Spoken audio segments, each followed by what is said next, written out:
Hello students, good morning. Welcome to geometryschool.in। एक बार फिर आप सबका स्वागत है मेरे साथ हमारे बैच में, जिसका नाम है 02 हीरो बैच, जहां मैं आपको कराती हूँ स्कूल लेवल पर जो एंट्रेंस एग्जाम होते हैं for 6th class and 9th class. किस स्कूल्स में, लाइक सैनिक स्कूल, जवाहर नवोदय विद्यालय, राष्ट्रीय मिलिट्री स्कूल, इन स्कूल में एडमिशन के लिए जो 6th लेवल पर 9th लेवल पे एंट्रेंस होता है, उसी के एंट्रेंस एग्जाम के क्वेश्चन फ्रॉम जनरल साइंस में आपको कराती हूँ। तो चलिए शुरू करते हैं आज का सेशन बहुत ही जोरदार तरीके से, और सभी वीडियो को लाइक कर दें और वीडियो को ज़्यादा से ज़्यादा शेयर करें। तो चलिए देखते हैं आज का motivational quote. If you can dream it you can do it. Yes, what a fabulous thought. अगर आप कोई किसी भी चीज का सपना देख सकते हैं तो इट मीन्स आप अपने हार्डवर्क और डिटर्मिनेशन से उसे पूरा भी कर सकते हैं, अचीव भी कर सकते हैं। जरूरत है तो क्या, सिर्फ एक राइट वे में उस पर फोकस करते हुए प्रिपेयर करने की। जैसे आप सैनिक स्कूल या जवाहर नवोदय विद्यालय के स्टूडेंट बनना चाहते हैं, उसके एग्जाम को क्रैक करना चाहते हैं, तो सिर्फ क्या एक करेक्ट वे में उसकी प्रिपरेशन आपको वहां तक ले जा सकती है। तो चलिए आज का हम देखते हैं कि हम जो डिस्कस करने वाले हैं वो क्वेश्चंस हैं हमारे previous year questions of general knowledge from all India Sainik school entrance exam for 6th class, जो 2021 में फरवरी में जो एग्जाम कंडक्ट हुआ है फॉर 6th क्लास, उसके क्वेश्चंस में आज आपसे डिस्कस करूंगी, जिसमें मैं जनरल साइंस के, आपका जनरल नॉलेज में सोशल स्टडीज और जनरल साइंस आता है, तो जो क्वेश्चंस मैं यहाँ डिस्कस करने वाली हूँ वो है जनरल साइंस से। तो यहाँ पर आपके 2021 में 13 क्वेश्चंस आए हैं, तो वो 13 क्वेश्चन विद एक्सप्लेनेशन मैं आज आपके साथ डिस्कस करूंगी। साथ ही वो किस चैप्टर से आए हैं मैं आपको यहाँ पर बताऊंगी। अगर आप पूरे कंटेंट को पढ़ना चाहते हैं तो आज ही हमारी ज्योमेट्री ऐप को इंस्टॉल करें और वहां से अपनी तैयारी के लिए कोर्स परचेज करें। तो देखते हैं आज का first question. How do ants recognize other ants from their group. चींटियां आपने देखा है ग्रुप में चलती हैं, कॉलोनीज बनाकर रहती हैं। आपने देखा है कि चींटियां इस तरह से एक ही लाइन में मूव करती हैं। अगर कहीं भी शुगर बाइट या उनको कोई भी क्रिस्टल मिल जाए मीठा, सब उसके पीछे लाइन लगा के चल देती हैं। तो ऐसा क्या होता है कि वो आंट एक दूसरी आंट के चलने को पहचान लेती है कि हमें इसके पीछे ही चलना है, या ये आंट हमारी कॉलोनी की आंट है, हमारे ग्रुप की आंट है। तो देखते हैं, by the colour, by face, by smell, by height, इन चार में से कौन सा ऑप्शन करेक्ट है कि चींटियां अपने ग्रुप की चींटियों को पहचान लेती हैं। उनके कलर से, चींटियां तो ब्लैक ही होती हैं, रेड होती है, उनका अलग ग्रुप होता है। बाय फेस, वो फेस देखकर पहचानती हैं। बाय स्मेल, या वो स्मेल से पहचानती हैं। बाय हाइट, या वो उनकी हाइट देखकर पहचान लेती हैं। तो यहाँ पर करेक्ट ऑप्शन आपको क्या लग रहा है स्टूडेंट? आप भी साथ ही अपना पेन और पेपर भी निकाल लीजिए, क्योंकि मेरे बताने से पहले आप अपने आंसर मुझे कमेंट बॉक्स में शेयर भी कर सकते हैं और अपना इवैल्यूएशन खुद कर सकते हैं कि आपको कितने टॉपिक अभी तक क्लियर हैं, जो आपने मेरी प्रीवियस वीडियो में क्वेश्चन देखे हैं, जो मैंने टॉपिक आपको कवर कराए हैं।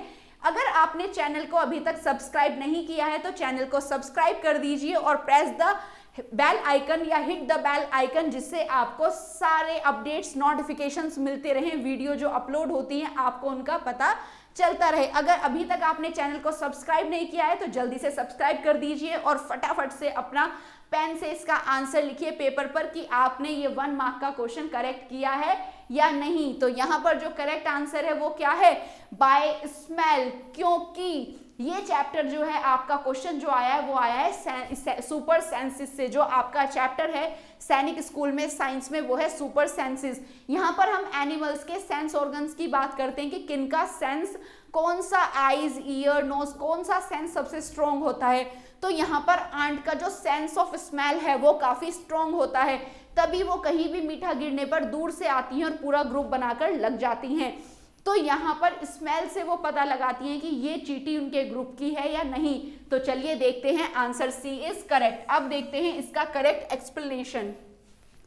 All ants can produce pheromones which are scent chemicals। आपने देखा है जैसे हमारी बॉडी में हार्मोन्स सिक्रीट होते हैं अलग अलग फंक्शन के लिए, इसी तरह चींटियां भी एक सेंट केमिकल सिक्रीट करती हैं जिन्हें हम बोलते हैं pheromones, used for communication and to make trails. वो इसी से ही ट्रेल्स बनाने में हेल्प होती है, जब उन्हें आइडिया होता है कि आगे वाली जो चींटी है उसने फेरोमोन्स जो सिक्रीट किया है वो स्मेल उनके ग्रुप की है नहीं।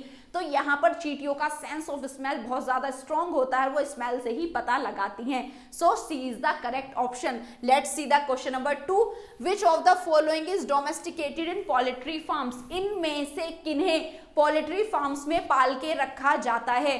तो बेसिकली पोल्ट्री फार्म्स होते हैं फॉर बर्ड्स, यहाँ पर चिड़ियों को, बर्ड्स को, गूज, हैन, जो मीट, एग, फेदर्स के लिए हम जो चिड़ियों को पालते हैं for at a large scale, बड़े स्केल पर, कमर्शियली पर्पस के लिए, बिजनेस पर्पस के लिए, तो वो फार्म्स कहलाते हैं पोल्ट्री फार्म्स। तो देखते हैं ऑप्शंस क्या हैं।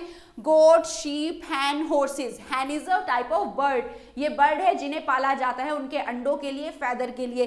Basically goat, sheep, horses are the cattles जिन्हें फार्म्स में रखा जाता है but not in the poultry farms.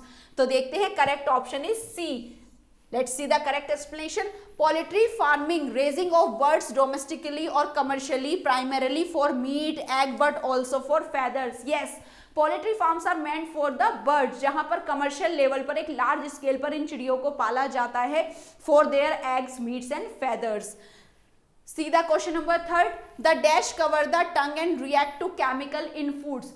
टंग, जीभ पर पाए जाते हैं क्या? जो खाने में बने जो खाने में केमिकल्स होता है उनसे रिएक्ट करते हैं और हमें टेस्ट का पता लगाने में मदद करते हैं। ये जो क्वेश्चन है ये लिया गया आपका functions of body parts of animals की बॉडी पार्ट्स के हम फंक्शन यहाँ पर पढ़ते हैं। आपको हमारी ज्योमेट्री ऐप में कंप्लीट चैप्टर मिलेगा विद कंसेप्ट वीडियो, जहां पर सारे बॉडी पार्ट्स को एक्सप्लेन किया गया है इन अ डिटेल, और इसी तरह के क्वेश्चंस आपसे वहां पूछे भी गए हैं क्विज में। द डैश कवर, टंग के ऊपर क्या होते हैं जो फूड के केमिकल से रिएक्ट करते हैं? Taste bird, sphincters, teeth, skin. Teeth हमारे टंग के ऊपर नहीं होते हैं, स्किन भी उसके ऊपर नहीं होती है, एपिडर्मिस की लेयर होती है। स्पिंक्टर्स हमारे जो ऑर्गन्स होते हैं उनके लाइनिंग में पाए जाते हैं, जो हमारे फूड को, जैसे अपने स्टमक में स्पिंक्टर्स पाए जाते हैं, sphincter muscles. Taste bud, yes, क्योंकि सेंस ऑर्गन है टंग हमारी, जो टेस्ट का सेंस हमें कराती है, तो टंग के ऊपर क्या पाए जाते हैं? टेस्ट बर्ड्स, जो हमें टेस्ट का एहसास कराते हैं। तो option A is correct. See the correct explanation.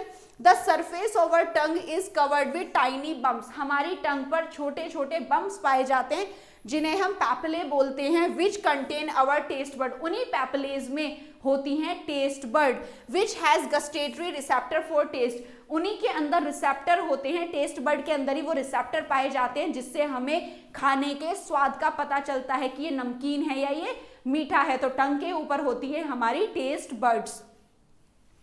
What do freezing do when preserving food? जब हम खाने को प्रिजर्व करते हैं इन फ्रिज, तो फ्रीजिंग में जो फ्रीजिंग पॉइंट है वो क्या करता है, कैसे वो खाने को प्रोटेक्ट करता है? स्टूडेंट, ये क्वेश्चन है आपका कुकिंग एंड फूड प्रिजर्वेशन से, कि जब आप इतनी मेहनत से कोई भी फूड बनाते हैं या आपका फूड वो सालों साल तक चल जाता है, जैसे पिकल्स होते हैं, आपके जैम्स होती हैं, जेलीज होती हैं, तो उनमें ऐसा क्या ऐड किया जाता है? तो ये आपको कंप्लीट उस चैप्टर में मिलेगा। यहाँ पर पूछा गया है कि फ्रीजिंग, जब आप खाने को रेफ्रिजरेटर में रखते हो तो फ्रीजिंग ऐसा क्या करता है कि आपका फूड प्रिजर्व हो जाता है for 1 or 2 day. Keep the food product hard, वो प्रोडक्ट को हार्ड बना देता है? No. Keep the flavour of food fresh, yes, अगर उस पर कोई भी कुछ भी माइक्रोब्स ग्रो नहीं करेंगे तो वो फ्रेश रहेगा, ये अभी तक करेक्ट लग रहा है। Stop growth of micro organism, वो माइक्रो ऑर्गेनिज्म की ग्रोथ को रोक देती है फ्रीजिंग, यस। बहुत सारे माइक्रोब्स इतने लो टेम्परेचर पर ग्रो नहीं कर पाते, क्यों? क्योंकि ग्रो होने के लिए जो उन्हें फूड में वाटर चाहिए वो सारा वाटर आइस क्रिस्टल में बदल जाता है और आपका जो बैक्टीरिया या जो आपके माइक्रोब्स हैं वो ग्रो नहीं कर पाते। तो ऑप्शन सी इज करेक्ट।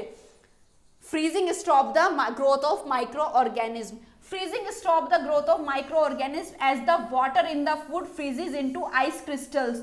जो फूड में वाटर होता है, मॉइस्चर होता है, जिसकी वजह से उसमें माइक्रोब्स ग्रो करते हैं, वो कन्वर्ट हो जाता है किसमें? आइस क्रिस्टल्स में।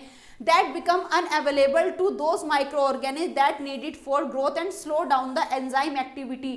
और इससे माइक्रोब्स ग्रो नहीं कर पाते और जो खाने को खराब करने की उनकी एंजाइम एक्टिविटी होती है वो स्लो डाउन हो जाती है और खाना ठीक से प्रिजर्व हो जाता है इन फ्रीज। जैसे हम बॉईल करके करते हैं, उसमें हम केमिकल्स ऐड करते हैं, हम अपने पिकल्स में केमिकल्स ऐड करते हैं, इसी तरह हम खाने को फ्रिज में भी रखते हैं। Freezing is also a method of food preservation like boiling.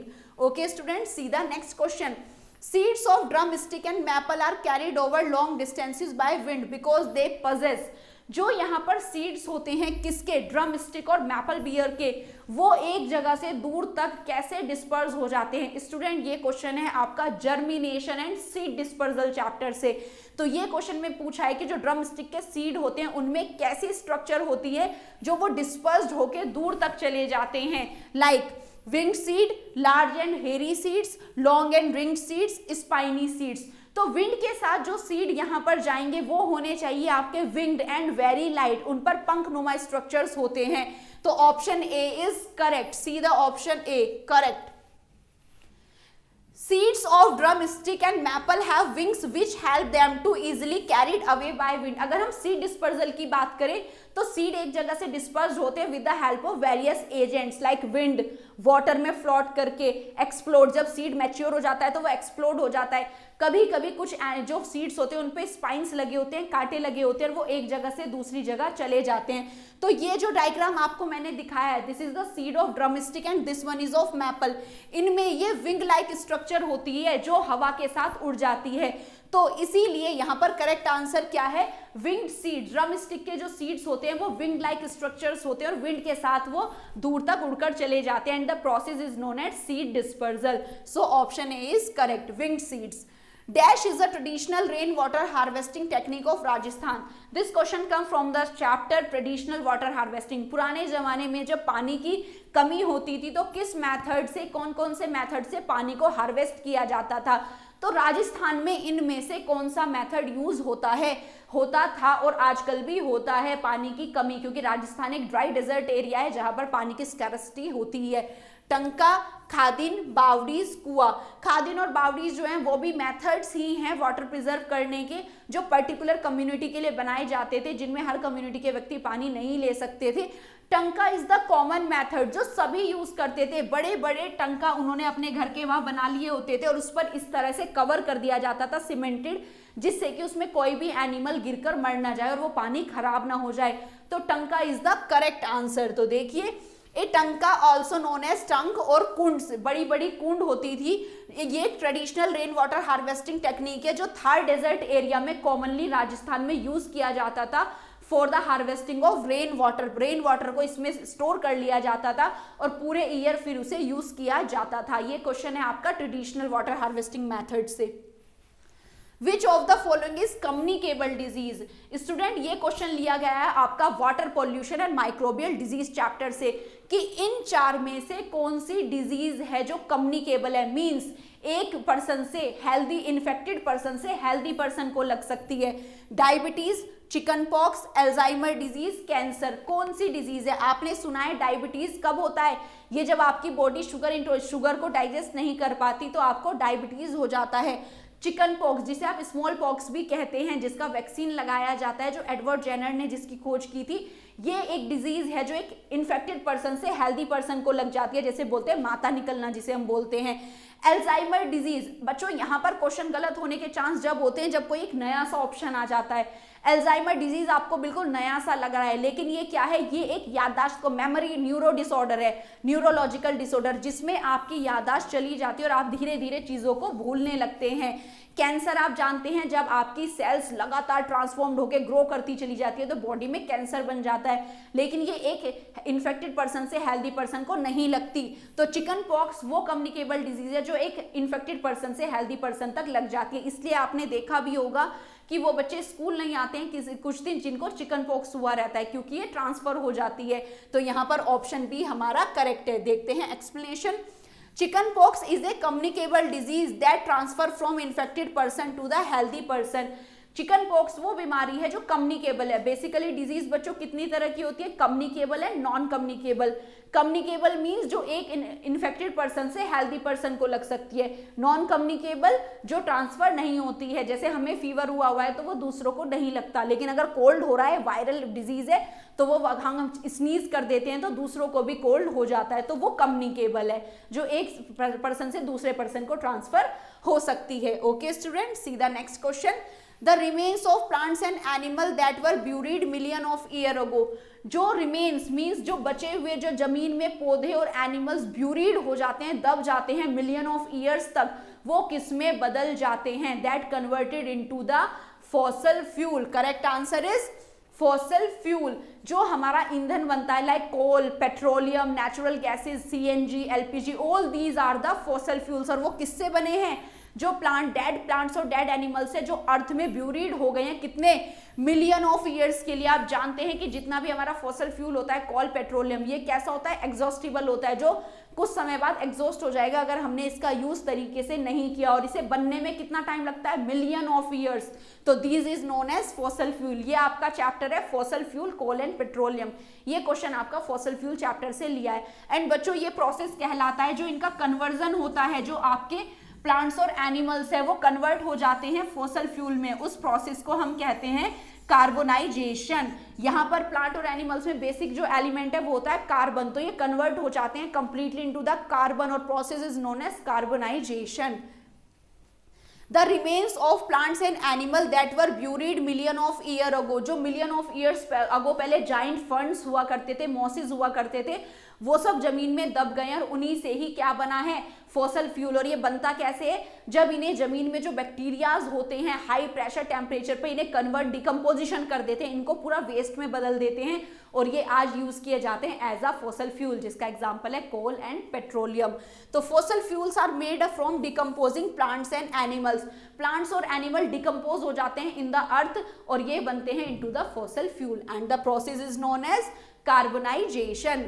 Clouds are mostly made up of. Clouds किसके बने होते हैं?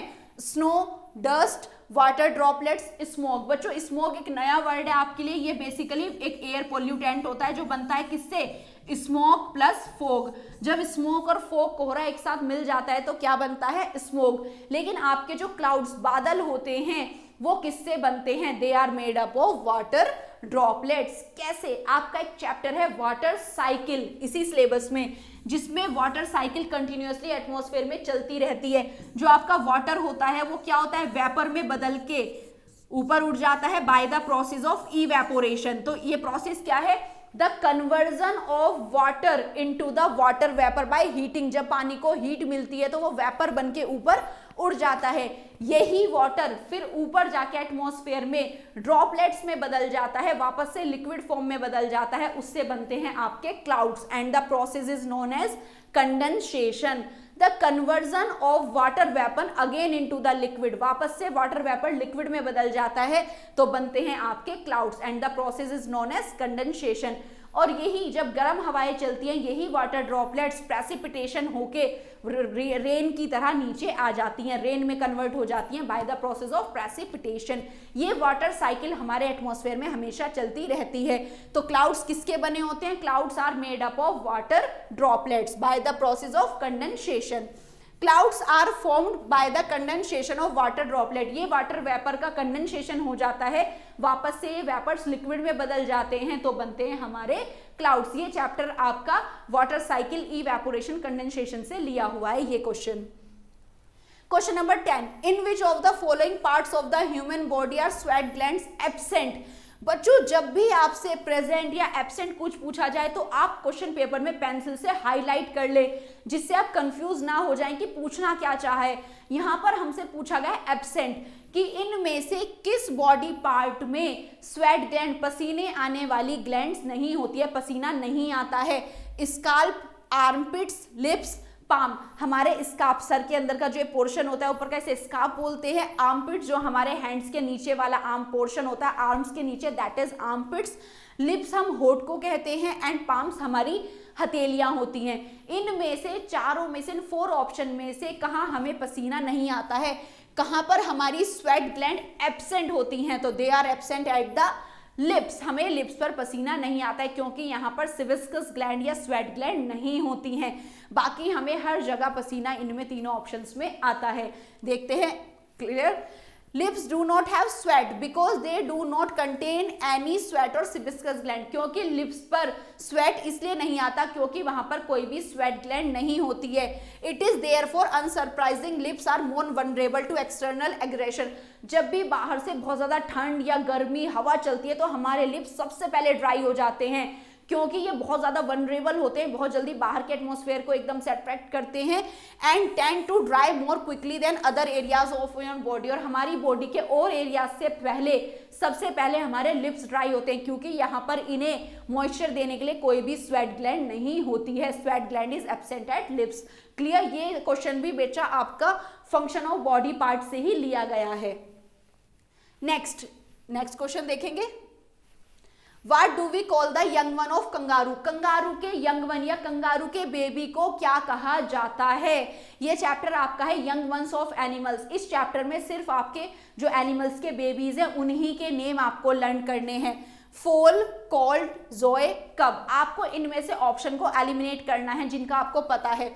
फोल और कोल्ड हम हॉर्स, डंकी और म्यूल के बेबी को कहते हैं। बेसिकली कोल्ड मेल बेबी होता है, फोल हम दोनों के लिए यूज करते हैं, लेकिन कोल्ड मेल होता है और फिली फीमेल होती है। हम इन तीनों हॉर्स, डंकी और म्यूल के बेबी को फोल और कोल्ड दोनों ही बोलते हैं, लेकिन कोल्ड मेल बेबी होता है और फिली फीमेल होती है। कब आप जानते हैं लॉयन और टाइगर के बेबी को कब कहा जाता है? तो ऑप्शन बचा जॉय। कंगारू के बेबी को जॉय कहा जाता है। ठीक है, आगे देखिए explanation. Kangaroo baby are called Joy.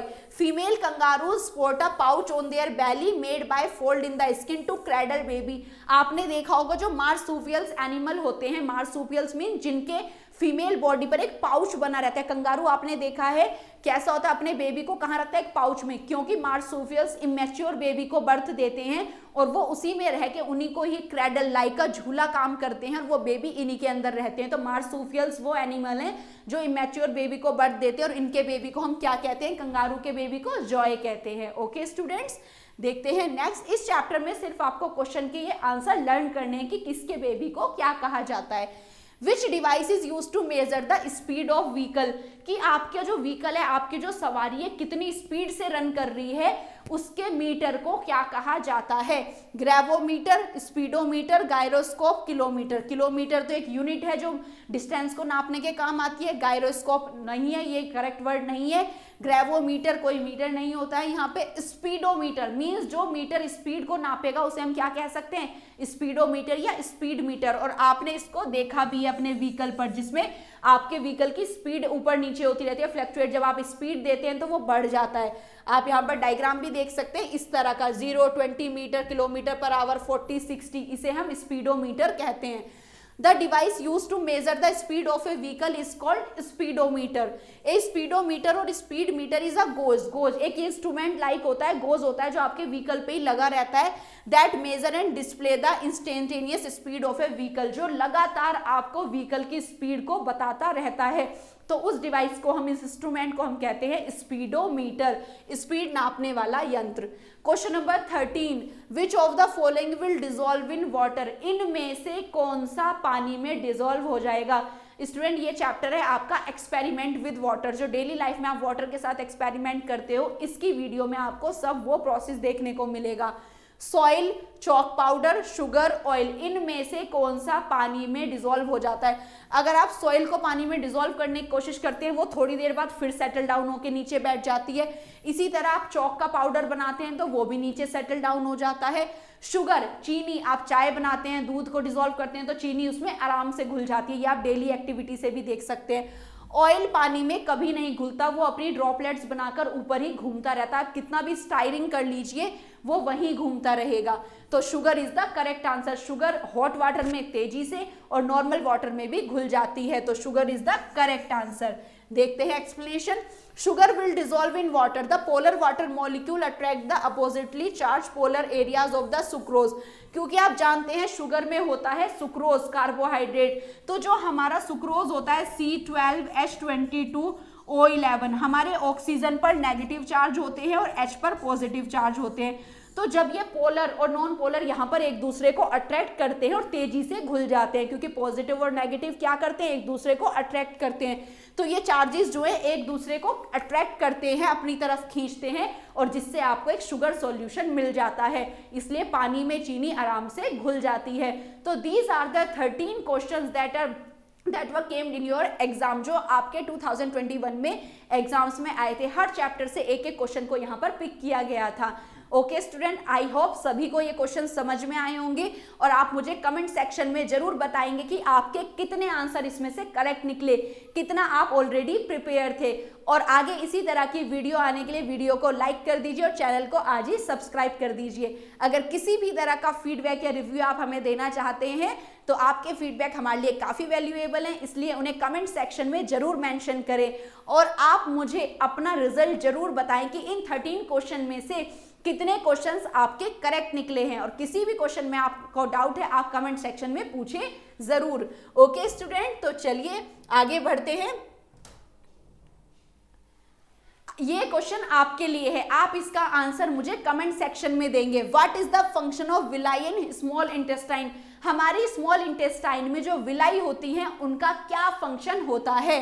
Digestion, absorption of food, assimilation, excretion. ये क्वेश्चन है बच्चों आपका टेस्ट एंड डाइजेशन चैप्टर से। तो आप मुझे इसका आंसर जल्दी से जल्दी कमेंट बॉक्स में शेयर करिए और जो सबसे पहले आंसर देगा और करेक्ट आंसर देगा, नेक्स्ट वीडियो में मैं उस पर्सन का नेम अनाउंस करूंगी कि किस स्टूडेंट ने मुझे सबसे पहले और करेक्ट आंसर दिया है। तो आपको बताना है स्मॉल इंटेस्टाइन में जो विलाई होती हैं उनका क्या फंक्शन होता है। कमेंट बॉक्स में जल्दी से आंसर दे दीजिए और वीडियो को लाइक कर दीजिए। स्टूडेंट, अगर आपको ये वीडियो अच्छा लगा है और आप इस कंटेंट को पूरा पढ़ना चाहते हैं, पूरे सैनिक स्कूल की तैयारी करना चाहते हैं कोर्स की, तो आज ही हमारी ऐप को इंस्टॉल करें जिसका नाम है ज्योमेट्री ऐप, जो आप लैपटॉप से वर्जन है इसका, एंड्रॉयड वर्जन भी है। आप दोनों ही कोई भी कहीं से भी पढ़ सकते हैं, मोबाइल से भी, प्ले स्टोर से आप इसे एंड्रॉयड फोन में डाउनलोड कर सकते हैं। और ये हमारी वेबसाइट है, आप लैपटॉप पर जाकर इस वेबसाइट से भी सर्च कर सकते हैं। आपको हमारे जो कोर्सेज है उसमें फीचर्स क्या मिलेंगे? आपको कंसेप्ट बेस्ड वीडियो मिलेगी, साथ ही हर वीडियो के लिए आपको टॉपिक वाइज क्विज मिलेंगे जिसमें आपको 50 to 70 पर क्विज आपको क्वेश्चन मिलेंगे। मिक्स क्विजेस, जब आपका कोर्स कंप्लीट प्रिपेयर हो जाएगा तो आपको इसमें मिक्स क्विज मिलेगी। देन लास्ट सैंपल पेपर, जो प्रीवियस ईयर के पेपर है आप उन्हें डाउनलोड करके तैयारी कर सकते हैं। साथ ही जब आप यहां से ऐप से कोर्स को परचेज कर लेंगे नवोदय स्कूल के लिए, चाहे राष्ट्रीय मिलिट्री स्कूल या सैनिक स्कूल, तो आपको हमारे टेलीग्राम प्रीमियम चैनल से जोड़ा जाएगा जहां आपको डेली नोटिफिकेशन मिलेगा कि आज आप यहां से प्रिपेयर कर सकते हैं लाइक का टाइम टेबल, आज आपको ये क्विज देखना है, आज आपकी नई वीडियो ये अपलोड हुई है। साथ ही जिन स्टूडेंट्स के पास इंटरनेट फैसिलिटी अच्छी नहीं है, अब हमारा पेन ड्राइव कोर्स भी अवेलेबल है। आप वीडियोस के लिए आप हमारा पेन ड्राइव या फ्लैश ड्राइव कोर्स भी खरीद सकते हैं। तो बच्चों आज ही ऐप को इंस्टॉल करें और वीडियो को ज़्यादा से ज़्यादा लाइक करें, शेयर करें और चैनल को आज ही सब्सक्राइब कर दें और बेल आइकन को हिट कर दें जिससे आपको नोटिफिकेशंस मिलता रहे। Okay student, thanks for watching and see you soon in the next video. अगर आपको ऐप को लेके किसी भी तरह का डाउट है तो आप हमें दिए गए कॉन्टेक्ट नंबर पर कॉल कर सकते हैं। आपकी हम प्रॉब्लम के लिए 24/7 आपके लिए अवेलेबल रहेंगे। Thanks for watching, see you soon with the next video. Bye bye.